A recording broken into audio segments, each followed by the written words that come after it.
Okay, so it's a packed show here over the next 60 minutes. Let's go across to our first guest on the show, and this is Pure Markets. Now we're talking about Rashmi Kwatra is founder and CIO of 16th Street Capital. She's joining us right now from the sidelines of the 17th Motilal Oswal Annual Global Conference, Investor Conference. Rashmi, great to have you with us here. Thanks very much. Prashant this side.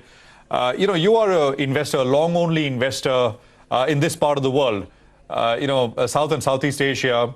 You've got investments here in India. So let me just start with with your sense on where we are at aggregate market levels, Rashmi. Are we at a point where one needs to be cautious, a bit worried? It's a global phenomenon, not just what we're seeing here. But what is your sense, India specifically? Hi, Prashant. A pleasure to be here.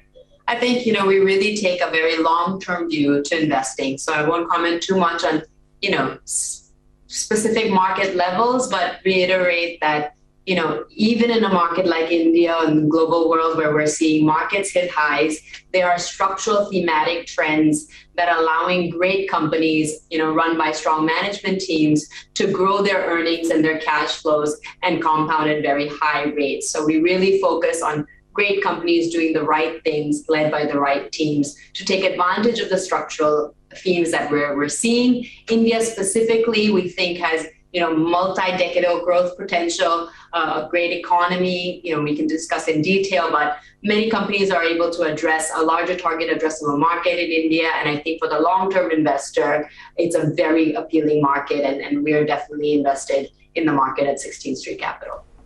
Rashmi, morning. Rima here. So a multi-decade of growth lies ahead for India. That's the runway that you see currently. You don't invest in too many stocks in India. As we can see on our screen, there are just 8 investments in India that you have in your fund right now. So can you talk about your stock selection? Which are the opportunities which are looking good for you when it comes to long-term investing?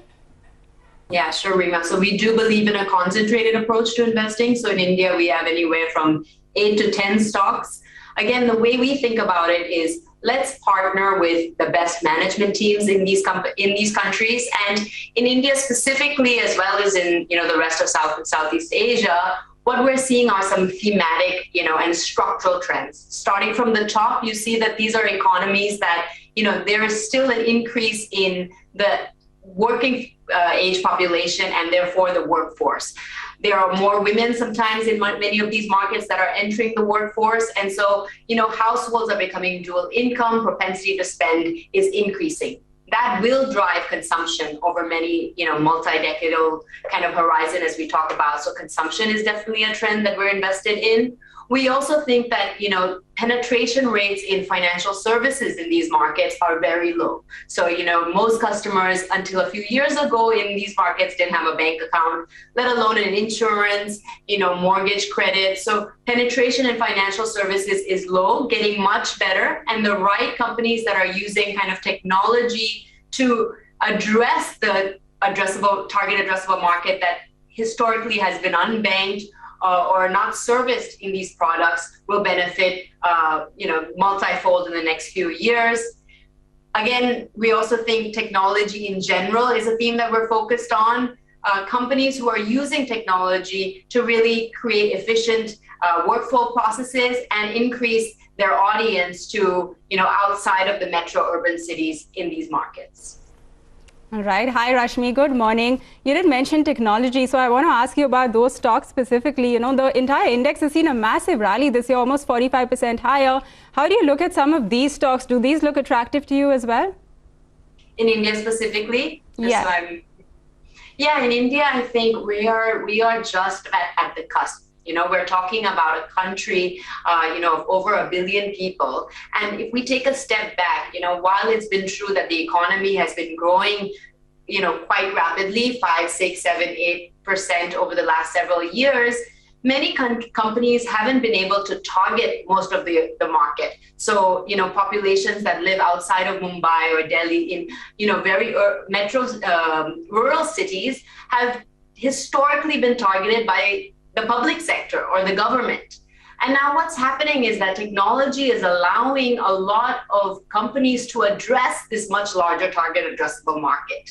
India is also a place where there are many SMEs. Small, medium enterprises really make up the businesses in India. And we haven't yet seen, the SMEs been able to connect with a wider audience. And technology, for example, allows them to have better processes, reiterate their supply chain, cut out middlemen. So that just the opportunity is so large in India, and we're just at the cusp of it when we're thinking about, what companies can do with, better mobile access and data and technology today. So we think the horizon is long. The quality of companies that are available today for investors, and the kind of plethora of companies that will be available for the companies as these great companies, investors as these great companies IPO, will be very interesting for the Indian ecosystem as a whole. Rashmi, I have two brief questions. One, you said, well, growth is going to be there for many decades, and no argument with that. But, growth and returns are two different things, because return will depend on at what price you get in at, what valuation you get in at, right? So can both be disconnected? That's a broader question. Second, I see you have stocks like, the top two holdings here in India are InfoEdge and Bajaj Finserv. Both are bid up quite a bit on, the platform optionality that they have or they will have. InfoEdge, of course, is like a holding company, but Bajaj Finserv has that. The marketplace, etc., the plans which are there.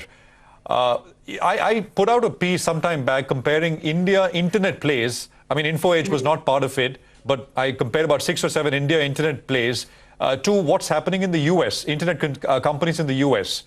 And what we found essentially was, that the size of the US companies are, of course, much larger. On an average, the companies I considered was about $800 billion in market cap. Here, the size is, of course, very small. Zomato makes up for the bulk of the size here. And second, even at that scale and size, those companies are growing at extremely healthy, fast rates. So, there's a sure thing and there's a maybe thing. So why not bet on the sure thing? So two parts. Yeah, go on. And just to be clear, Prashant, your sure thing is the US SaaS companies, the US technology stocks? Yes, US internet companies. Yes. Okay, so on the first part, valuations, returns, growth, absolutely. We have to be very thoughtful about, what price we're paying for investments. But when you have a longer term outlook, so, at 16th Street, we really think about a company 10 years, but we look at in the next 5 years, can we distinguish, what are the inputs for each company that will really drive this business? And so can we get a sense of what this business will look like 5 years from now? So let's start from that basis. Once we get a sense of maybe what this business can look like 5 years from now, then we think about the overlying layer of how will this, how can we think about valuating this business? And if we invest today, will we get the IRRs that are quite high, the return hurdles that we want, in the next 5 years. So it's a process that starts from, let's first think about the business. And that's where you think about the quality of the business, the growth of the business, how this looks. And I would encourage investors, I read that a lot of investors in India, retail investors, I'm very glad to hear are investing, thinking more about capital markets as a long-term wealth creator, but that the investment time horizon is still less than 2 years, on average less than a year. And I think it's very, very important, first and foremost, to be invested for the long haul. And if you can invest for a long time horizon, then the ability for companies to really grow into valuations and then the right entrepreneurs to think about, new verticals and new opportunities to really grow their businesses often, will continue to surprise a long-term investor. So short answer is stay invested for a long time and think about what a business will look like in the long haul and work backwards to see, does this investment price make sense? In terms of, US as a US technology companies as a sure thing and India as a not sure thing, I would disagree with how that is prefaced.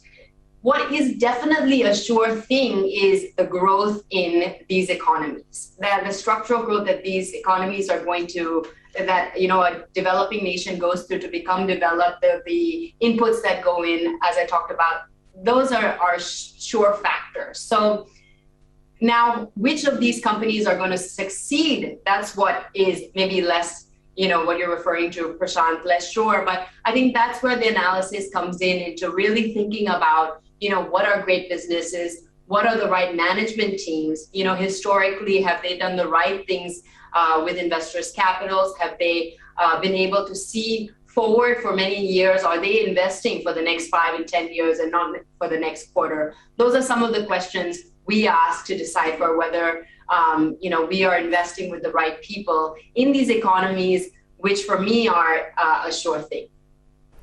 Rashmi, always a pleasure, speaking with you. It was great. We look forward to chatting another time. We need to slip into a very short break. Up next, we'll discuss what's buzzing in the commodities